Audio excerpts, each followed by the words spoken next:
Welcome to my second video on making a reception dress for my husband's cousin. In today's video, I will take this drawing and I will turn it into a pattern. Hey guys, and welcome to my second video on making a reception dress for my husband's cousin. In today's video, I will take my drawing, which I did last video, and I will turn it into a paper pattern. Hey everyone, welcome to my second video on making a reception dress for my husband's cousin.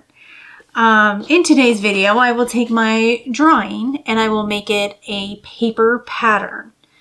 So, without any further ado,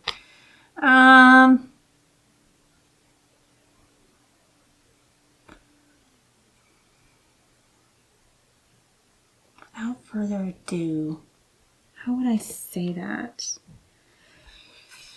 Like,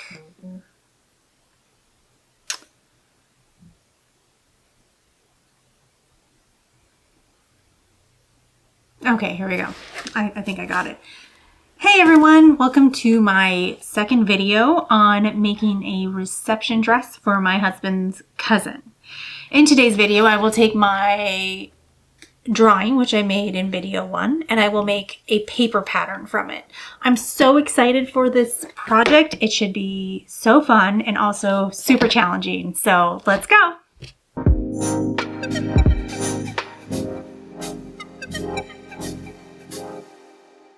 Okay, so I just did my ditto with the basic pattern. So this is my front and this is my back.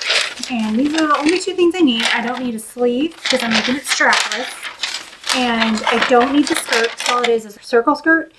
And if you do circle skirts, all you need is a compass, your waist, and a ruler. I don't need to do the basic block for the skirt is what I'm trying to say. All I need is this. I understand it fits better if you have a side dart. It just kind of fits nicer. But I'm going to transfer it to the waist. I don't ever work with a side dart. And then I'm going to find in my handy dandy pattern making for fashion designers. I love this book, by the way. If you want to learn how to make your own patterns, you need this. Anything you could think of, they have.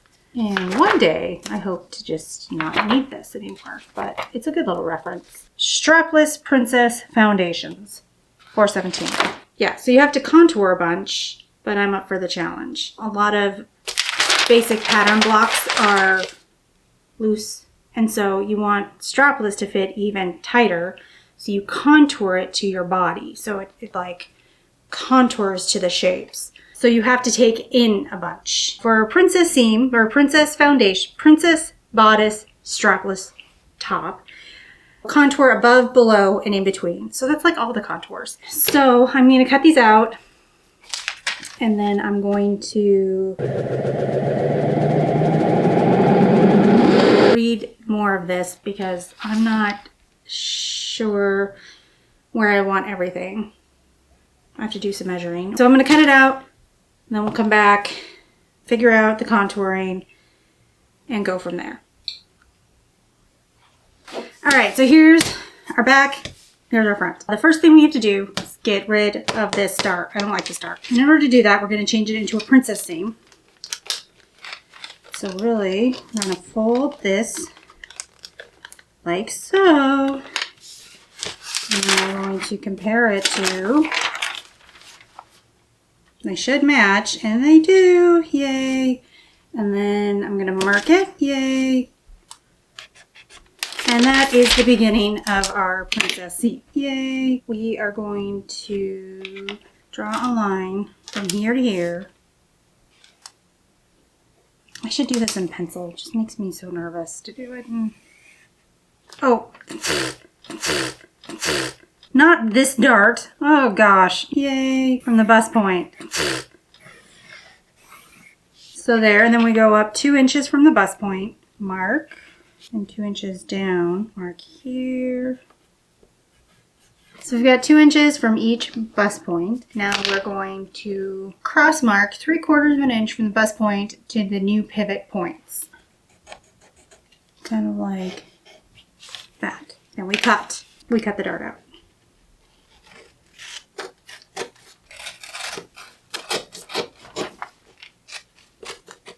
So we're gonna slash and close. And then we close the dart. So that is how you make a princess scene. And we transferred all that into this. So now we closed this and reopened this. So my point where I pivot is here, not here.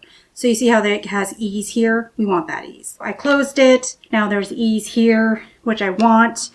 Now I have to reshape it and go in this side 1/8 of an inch and out 1/16 of an inch.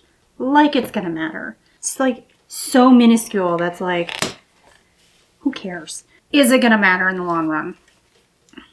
So I'm just gonna blend it. Hopefully I am doing the right thing and not taking it in 1/8 of an inch, 1/16 of an inch. Seriously? Cut it out. There we go. So I just princess seamed the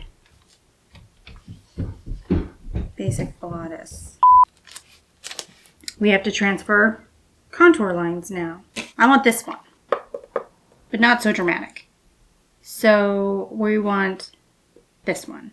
So you contour above, below, and in between the bust. So the difference between this one and this one is you don't have to contour between. It doesn't need to be cinched in right between. Bust radius. Place compass at bust point. Ah, I do need a compass. Okay, so I finally found a compass. Let's draw our bust radius.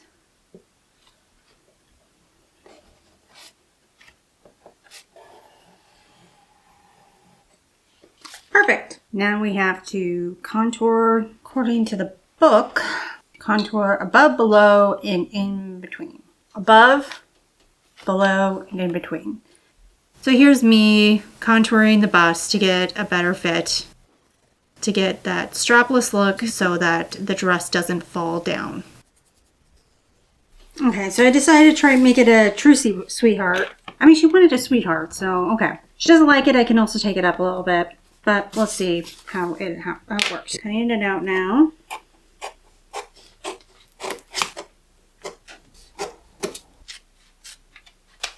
We need to close this dart. And then we need 1/4 of an inch out this way.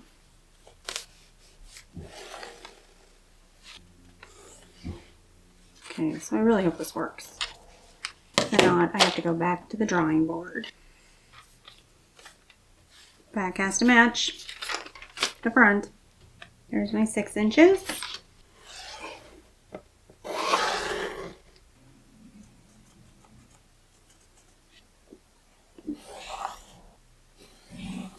On the side.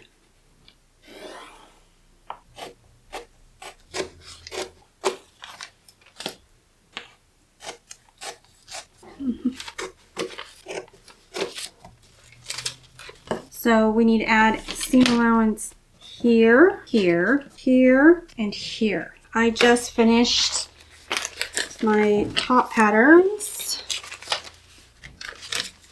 And now we're going to work on the circle skirt. So I've got in this book,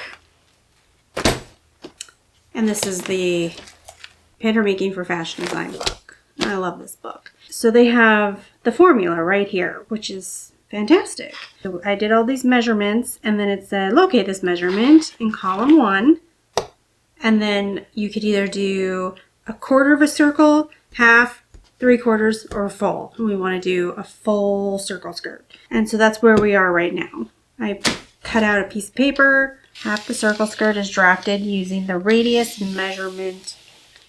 The pattern is cut twice to complete the full circle skirt.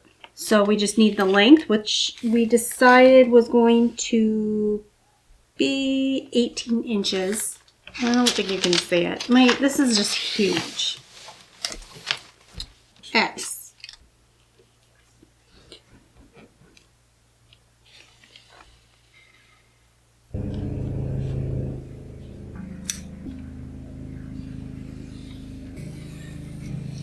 That's my circle skirt.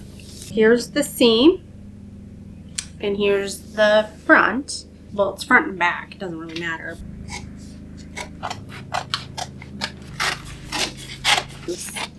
But those are harder. And then we open it up, and there's yay! I need to figure out if I'm going to put some tulle in it. I think I'm gonna put horsehair at the bottom to give it that like flowy look. She wants really flowy. I think I'm gonna do horsehair, and then I might even do some gathers of like tulle under it just to give it some flair. But we'll see. We'll see how the horsehair does, because I've got a couple different ones that I ordered.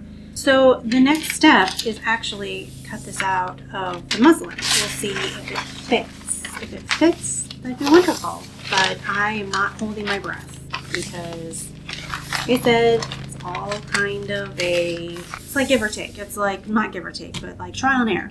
It's like you make it, didn't work, let's try it again, make it, didn't work, try it again, and it's just like that over and over again. So I'm excited. I have to cut it out of muslin, and then I'm going to assemble it, and I'm going to do all of it. I'm going to put the boning in, I'm going to put lace-ups in the back, and the horsehair to see how it all just lays. And then I have to do draped sleeves. So that's another thing I have to draft. Okay. I might just kind of do it on a whim. I think the weighted beading would be really pretty, and I think if I just cut out a strip and just kind of gather it and drape it, I think it'd look really pretty. But we'll see. It'd be easier to drape it than drafting it, I think. Yeah, hopefully it just works. That's what I'm praying, but I don't think it's going to. I think I'm going to have to make lots of adjustments. So next step is to cut it out of the muslin, sew up the muslin, try it on her, see if it's what she wants, and then we'll go from there. So, yay, drafting in the pattern is done.